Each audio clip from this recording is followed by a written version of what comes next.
Hello everyone, welcome back to the channel. Hope you're doing well and fine, and in today's video I'll be showing you Amazon gift card redeem to bank account. So without wasting any time, let's just jump right on the video and make sure to watch this video till the end and follow the steps as well.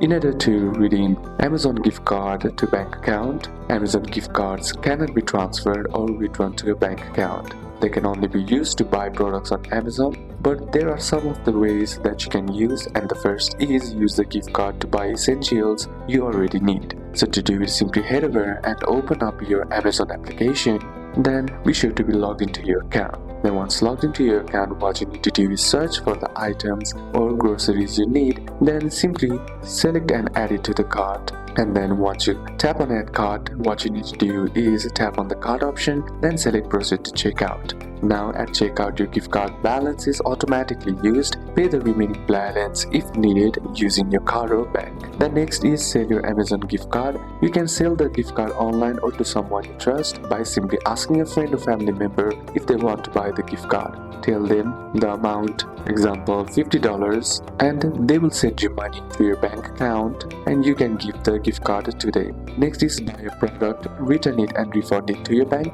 You can use a gift card to buy a product and after delivery request return. Then choose refund to original payment method. If Amazon allows, refund goes to your bank or card, which only works for specific categories, and Amazon sometimes refunds only back to gift card balance. So these are a couple of steps that you can apply, and that's it for today's video guys. Hope this video was useful to you. Leave a like if it did, comment down any questions that you had, and see you soon on the next one.